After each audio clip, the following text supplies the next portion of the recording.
Hello everyone, and welcome to Python Programming Practice. In this episode, we are going to be covering LeetCode number 3, longest substring without repeating characters. Now this is a medium difficulty problem, so it's probably going to be somewhat tricky, so we're going to have to think a bit before we start coding probably about the approach we want to take. But we'll just start by reading through the problem description and the examples. So we're supposed to write a function that, given a string, find the length of the longest substring without repeating characters. And let's see some examples here. So if we have an input of this, the output is 3. And the explanation is that the answer ABC with the length of 3 is the longest substring. So let's just look at that. The longest substring without repeating characters. So we have 1, 2, 3, and then once we hit this A, the second A, that's a repeated character, so that doesn't count because there's a repeated character in that substring, so the current length is 3. So then I guess we'd start from here, 1, 2, 3. Well, now we have a B, so we got up to 3 again, but the B stopped that substring. C, A, B, well, we hit a C, so again, we had another 3 length, but then we hit a duplicate. A, B, C, B, so yeah, there's another violator. So there are several substrings of length 3 that don't have repetitions, but nothing is longer than 3, it looks like. And the second example is just a bunch of B's, so the longest substring is just B in that case. So the output would be 1 for that. And the last example here, so we have 1, 2, there's a repeated one, and 1, 2, 3, and there's a repeated one. So in this one, the longest substring would be WKE. That's what it says, output 3, so that was of length 3. What is this explanation here? The answer is WKE with the length 3, yes. Note that the answer must be a substring. WKE is a subsequence, not a substring. Okay, so basically they're just saying that we can't skip letters. It has to be a substring, so the letters have to be all in a row. So this is all in a row. We can't add this P onto this because we're skipping a letter if we do that. So it always has to be letters in a row. All right, so with the problem description in hand, let's pull over to the editor.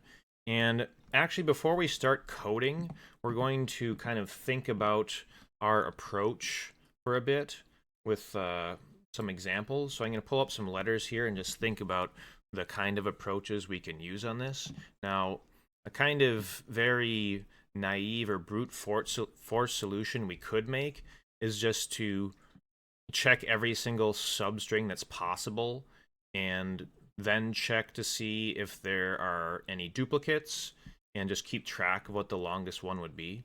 So an example of that would be, first we'd check A, we'd count, then we'd check B, the next two, the next longest substring, and then we'd have to then count if there's, or check if there are any duplicates. There aren't. Then we'd check this, check if there's any duplicates, we'd check this, check if there's any duplicates, and we just keep going longer and longer through the whole thing. So we're doing something n times there, plus every time we take a substring and then check if there's duplicates, that action of checking duplicates within the substring is doing something. We have to do n checks for that. And then we're doing that with starting with A, then starting with B, then starting with C, then starting with D. So we actually, with that brute force solution, would end up doing something on the order of n times n times n, or n cubed operations, which is quite slow, and we would want to avoid doing that. So let's try to think of a better solution than simply checking every single possible substring. So to make a faster solution than that, we have to recognize that when we meet a collision, or when we meet a letter we've already seen, we don't have to start over from the very beginning and start counting substrings from there. We can start from the letter that was the duplicate. So let's see an example of that. So if we checked A, and then this substring, we haven't seen a duplicate yet. So that's length 3, length 4, length 5. then when we check this substring here, we see that we've got C twice. So that is a collision or a duplicate, and that means we have to do something. Now, with the naive solution, we were starting over and saying, okay, let's start checking from B now, and check B, this, but we don't have to do that, because if we already had a violator or a duplicate here, we don't have to start with things before that, because we know those are just going to run into the same problem. So we can actually start counting our next substring starting after that violation happened. So we could start counting from here. And we already know that this segment here is fine because we've already looked at that. So we know that D and E and the new C, we essentially move that C over to here. And we know that these three letters are different already based on the previous checks that we've done. So we can actually just start counting from here and start counting forward from this C that we found. So we'd have to, we had 5, the length was 5 when we were here. And so once we see the C, we can say, okay, we're going to start from where this C was, the next letter over, and then we'd have to know that we already had 3 letters that we saw, and then we could just start counting forward from there. We could say 3, 4, 5, etc. So we're going to have to figure out a way to do that in code. Another thing to consider here is that we have to have a way of checking whether we run into a duplicate. So one way of doing that would be to kind of store every character we've seen in the current substring in a list, and then every time we have to check through that list to see if we're going to add a letter to it that we've already put in it. But a list wouldn't be the right thing to use there, because when you check for membership in a list, you have to check every single element, so that's adding an order of n operations to what we're doing. So we'd actually want to store things that we've seen in a dictionary, which has constant time lookup. And then, so every time we need to check, is this going to be a duplicate, we can just check the dictionary to see if the letter we're currently looking at already exists in the dictionary, and also if it's within our substring already. For instance, this A here, once we get to that, cutting off our substrings, it doesn't matter that the A was already in the dictionary if the A is before the substring that we're checking. So we only care about ones that are in our current substring. So let's just take a step back and kind of think through how our solution is going to work, and then we can code it up. So we're going to have to loop through every letter in the string. Like, that's a given that we're going to have to do that. So we'd start with the first letter. We'd then want to store the letter we've seen in our current substring. So we're going to have a dictionary somewhere that's storing that. So we'd say, for instance, A, and we'd also want to know where the position of this is. So we could say the key is going to be called A, and then we could store the index as the value here. So we could say we saw A at index 0, and then we'd do the next check, and here we'd say, okay, let's check to see if B is already in here, and since if it was, then we'd know we'd had a collision, we'd have seen B twice, and then we'd have to do something. But since it's not, all we'd have to do is just store B in here as well. So we'd add B at index position 1. We'd extend the dictionary here. And then we'd keep doing that until we actually saw a collision. So here we'd say C. Oh, we haven't seen C yet. Let's add that to the dictionary. We haven't seen D yet. We haven't seen E yet. And all the long here, we're going to be keeping track of our length. So our current substring is length 5. And then once we see C, we'd check if that's in the dictionary, and it is already, because it would have been added here. So we'd have to then say, okay, C is in the dictionary, we need to do something different. We'd look it up, we'd say it's in there, and we'd also have stored that C was at index 2. So we'd say, okay, let's go to index 2 and count 1 over from there, so that's where our new substring will start. So we'll start our new substring at index 3. And then we just need to overwrite that now the last C we saw that's actually in our substring is at this index position, so we'd overwrite that to whatever this is. It's like index 6 or something like that. And then we'd just start counting forward from there, from this 3-length substring.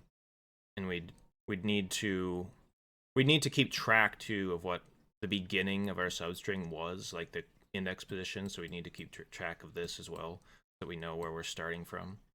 So I think that's enough for us to get started on this solution here. So let's put our little notes away and think about coding up our solution. So we need to keep track of several things before we make the loop. First of all, we need to have a dictionary that's keeping track of the letters that we've already seen and what their index positions are. So let's make that dictionary. Let's call it sub for substring. And initially it'll be empty because we haven't seen anything yet.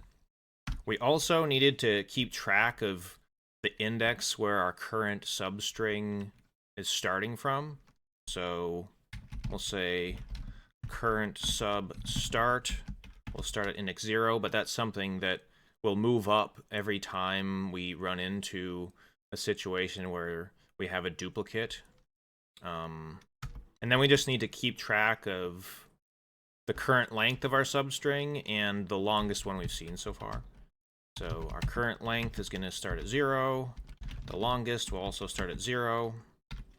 And now we actually have to create our loop and do all the necessary logic and checks here. So we're going to have to loop through every letter in our input S. And we also need index positions, so we'll actually use enumerate for this loop. So for I, meaning the index, and the letter in enumerate S.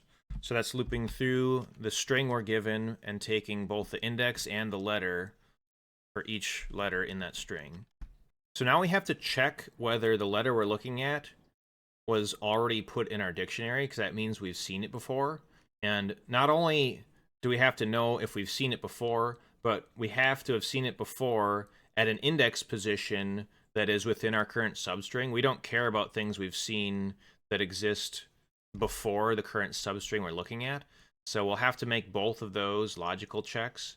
And if both of those are true, then that means we ran into a collision, or we ran into a duplicate, and we're going to have to reset where the substring started and start a new substring. So if our letter is already in our dictionary, if it's in sub, and if the index position of our letter, so we stored that at sub letter, so we're looking up where the index of the letter was.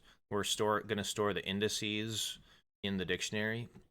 So if that index is greater than or equal to our current substring index, we're storing in this variable, then that means we ran into a duplicate in our current substring, and we're going to have to reset and start a new substring. So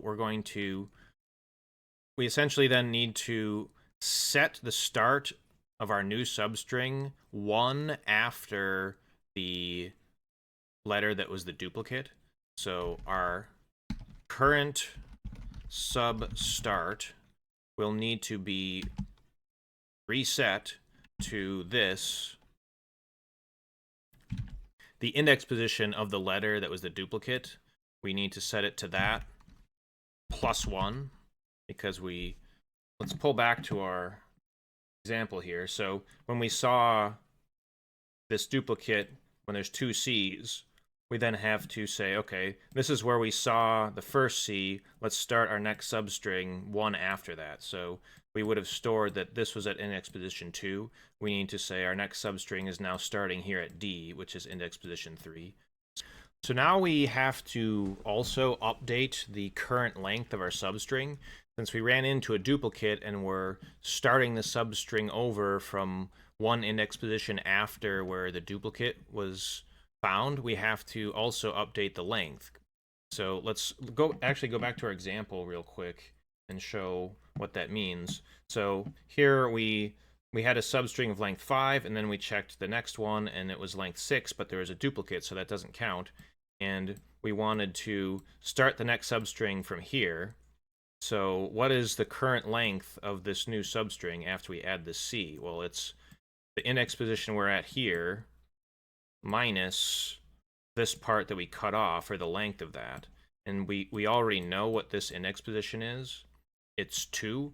So we just have to take the index position of where we are, which is 5, 0, 1, 2, 3, 4, 5, and subtract the index position here. And that would give us the length of our new substrings. So in this case, it would be 5 minus 2. So our new substring so far, this DEC, would be length 3. So let's go back and add that bit in code here. So essentially what we want to do now is update our current length to the current index position we're at minus the index position of the duplicate that we saw. And now we also need to update the index position of the letter that we're looking at. So instead of it being the old one that we just saw that was a duplicate, we're going to update it to I. So going back to our kind of example here, we're essentially updating this 2 to the new C we saw, which was 5. So we need to update that index position, because now that we saw this C and we started a new substring, everything before that doesn't matter anymore. We're only checking from here forward. So let's jump back into the code, and that should do it for our main logical checks here. Now all we have to do is take care of the case where this isn't true. So where either the letter we're checking is not even in the dictionary already, or the letter we're checking isn't within our current substring. If either of those is the case, all we have to do is just assign the current letter the index we're looking at. So else subletter is equal to the index. So if we haven't seen the letter at all, this will just add the letter to the dictionary. And if we have seen the letter before, but it's before the start of our current substring, this will just update it and essentially tell us that, oh, we've now seen that letter within our current substring instead of somewhere before it. And again, we have to now update we have to iterate the current length. So we'll say current len plus equals 1, iterate it by 1, because we just looked at another letter that wasn't a duplicate. Now finally, we have to make the check to see if the current substring we're looking at when we just added a new letter is longer than the longest one we've seen so far. So if our current length is longer than the longest one we've seen, we just need to update the longest number here. Update longest to be equal to our new substring length. And that should do it in terms of all the logic we need. So now we just need to return the longest that we detect through this loop. So that'll be happening at the end outside of any of the loops. So we'll say return longest. All right. So I'm going to hit the submit button here and see what we get. It is processing. Let me pull over and see the result that we get. So we got it did pass, so there's no errors there, and we got a runtime of 40 milliseconds, which is faster than 99% of Python 3 submissions. So that seemed to be a relatively good solution there. So I hope that provided some insight into ways you can think about approaching a problem and kind of how to think about coding up a solution before you start just jumping into the code.